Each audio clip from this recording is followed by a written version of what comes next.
Yasha Watkins keeps herself fit.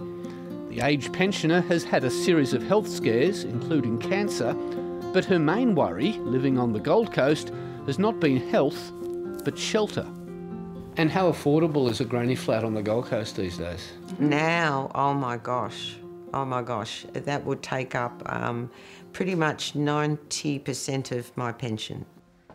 Yasha is presently renting a unit that she says is too small and for her budget far too expensive. How do you get by with nearly 60% of your income on accommodation? I've lost 6 kilos so far.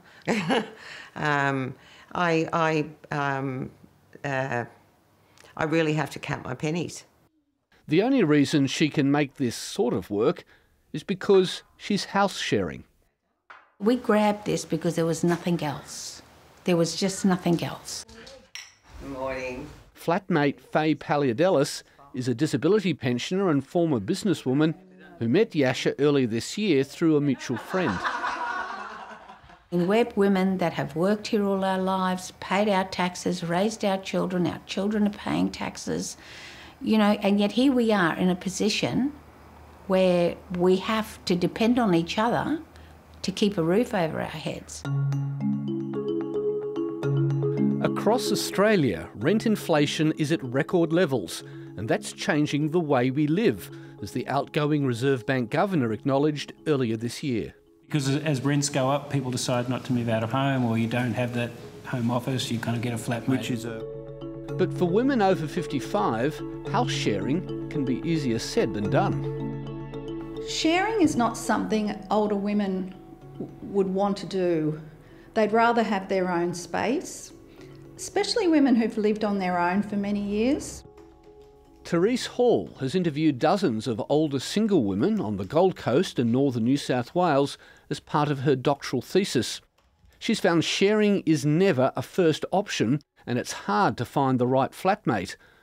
Older women have set up their own social media networks with up to 10,000 participants across Australia. Women in these groups have things in common.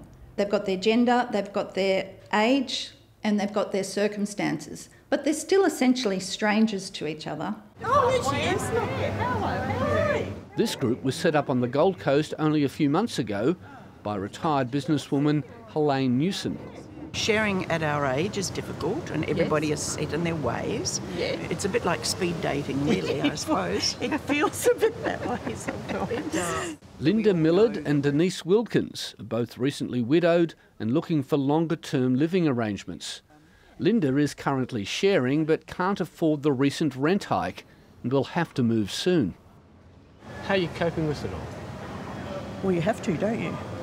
It is very stressful, and I have had, you know, times when I've been really, really down thinking about it, but I mean, life goes on, doesn't it? How well prepared are many of these women for this change in lifestyle, if you like?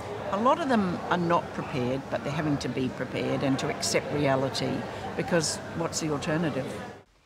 Finding your way in this new reality can be tough. Yasha Watkins moved 6 times over the past 3 years before she found a suitable flatmate.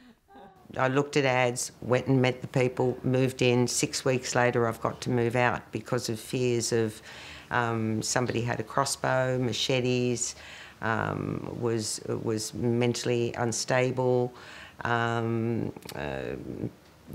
people leering at me across, you know, the room. These women have given up such a lot before they've got to this stage.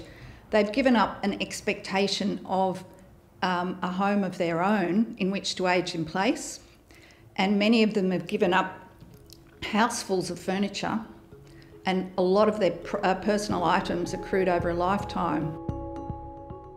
Ultimately, this is a crisis that sharing alone won't solve. Probably the main solution would be an increase in the supply of social housing, because in the past, women who got to this situation would have found secure housing in the social housing sector. This will change housing in Australia. The federal government plans to build 30,000 new affordable social homes over the next 5 years. But for over 55s, there's also calls for social security changes to encourage more aged pensioners in secure housing to let out rooms. The people who have rooms to offer don't want to declare it if they're on a pension, don't want to declare their income, and so they're asking people not to go on a lease. Faye Peliadelis feels secure for now. She has a compatible flatmate to help pay the rent and room for her dogs to play.